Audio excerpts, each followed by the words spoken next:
In this viewer and news update, gunman arrested in Milwaukee with an AK outside the Republican National Convention Center with a mask on, so we know his party affiliation now. U.S. forces in Iraq and Syria under alert under the threat of an attack by Iranians. We have a drought reforming in California, and we have footage that we'll be showing you of a Houthi attack on a cargo ship over the last 24 hours. Welcome to the Poplar Report. I'm Steve Poplar. I'm an accountant by trade, and these are your updates as well as news updates from around the world, critical news that you need to know. We do want to thank our sponsor, Genesis Gold Group. They help people with retirement accounts to get out of stocks and bonds, and, well, the stock market didn't do so good yesterday, did it? It might be a good time to shift some of your assets or all of your assets over into physical metals like gold, silver, and platinum. If you have retirement accounts, you want to find out more, there'll be a link at the end of the video, or you can always find them down in the description down below. All right, so the stock market took a tumble yesterday as it had its worst day in 19 months. S&P was down 1.39%, and NASDAQ was down 2.77%. So the stock market down generally, but it was particularly the tech stocks as well as the semiconductors. Of course, with NASDAQ down more, that kind of tells you a little bit of that because NASDAQ is more weighted with tech stocks than the S&P is. But oil is also up 2.9%. And that may have something to do with what we're going to be talking about, the two attacks on oil tankers by the Houthis. One with spectacular footage out there. Absolutely insane what's going on over there. Not just craziness here in the United States, but craziness overseas too. Drought has returned to California. Over the last 3 years, we've seen lots and lots of rain in California, and they've had their reservoirs all nice and full. So that's been good, but drought has returned to the upper northern parts and eastern parts of California. So on the far side of the mountains and up against the Oregon border, we're seeing drought taking hold. U.S. intelligence officials had told the Trump campaign on Saturday and the Secret Service about a plot by Iran to take out President Trump in Pennsylvania. The source was a human intelligence source, so that's interesting. So we're being told now that President Trump's security was actually heightened compared to what it was before. Of course, many people out there saying it felt very, very light compared to before. We're still not sure what's going on here. More and more twists and turns to that whole thing as it comes out.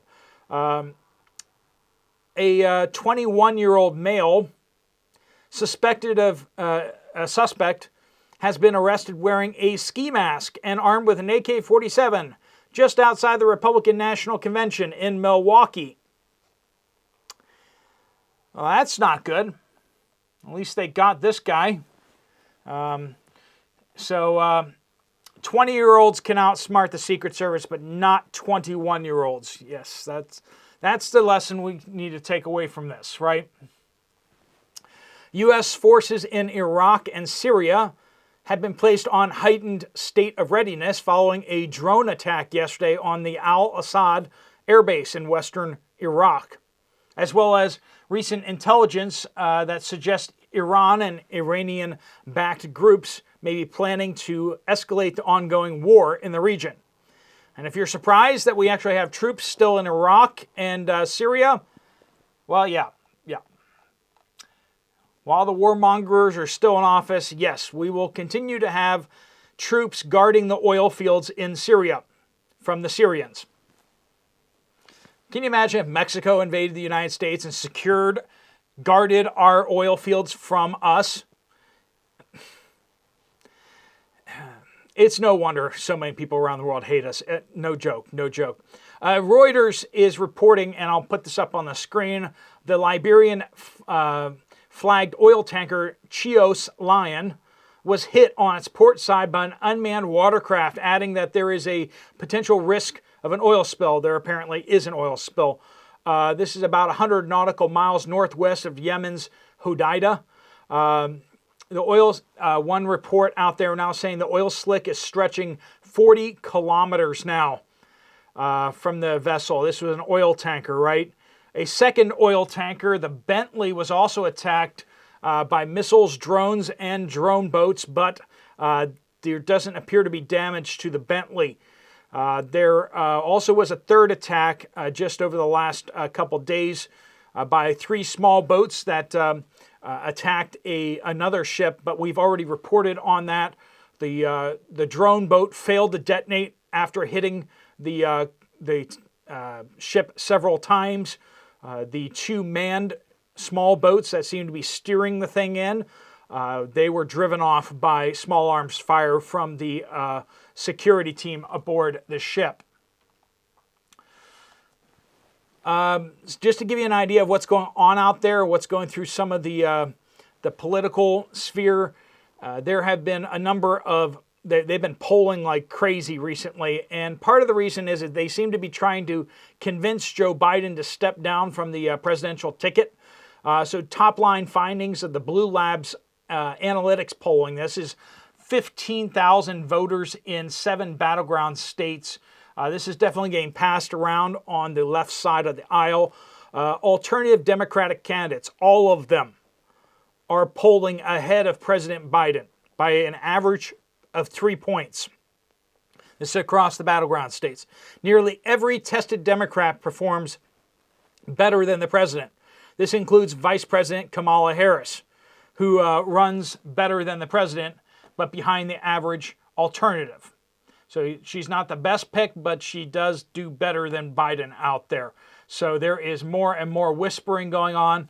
The Democrats are looking at officially nominating President Biden before their convention. They need to do this in order to get him on the ballot in Ohio. If they don't announce him beforehand, because the convention is scheduled so late, they would be ineligible to be on the ballot in Ohio. So they're going to officially nominate him before they actually meet. So this is going to be early August that they need to pull that off in order to get onto the Ohio ballot. It's been announced that Donald Trump will indeed attend the funeral of slain firefighter at his rally, Corey Comparator. That will mean a lot to his widow, who refused the phone call from President Biden, but has spoken several times with President Trump since the shooting. This is an update from Sam. Went in a music store in Bloomington, Indiana, for a simple chord. They have very few of them for string. I take it from the guitar, right? When I commented they might need an order, I was told yes, but the trucks with the orders are not showing up. Have not been in for a while.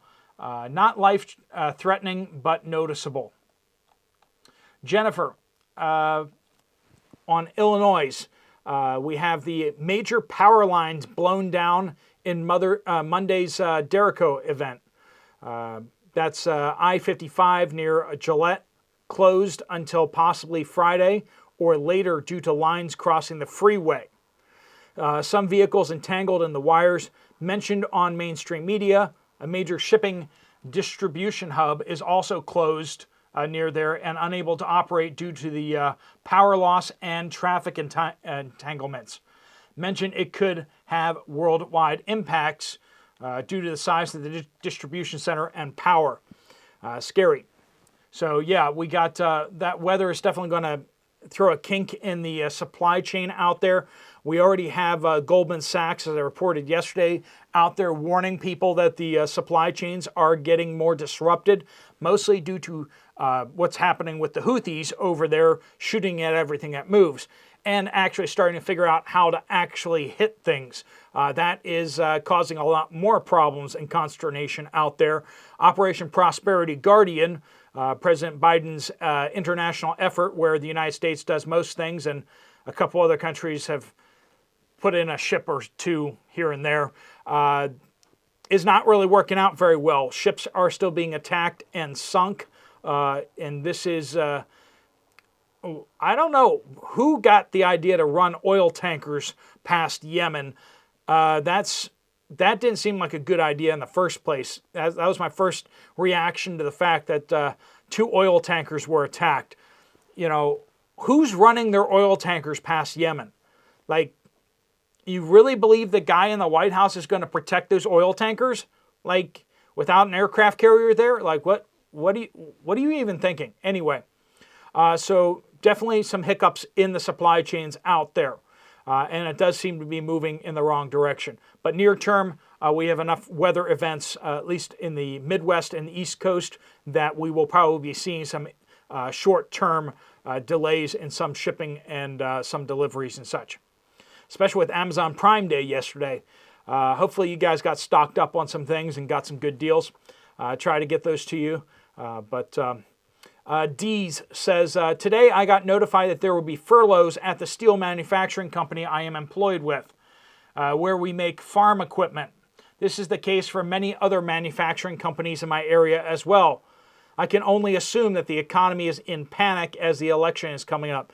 Now, I don't know if you guys are connected at all with John Deere, but of course there's a big backlash going against John Deere because of the whole woke DEI stuff and them closing down their factory to move down to Mexico, all that going on. Other farm equipment, sounds like farmers are having a little bit of a rough year this year, so we may see farmers out there tighten up their belts.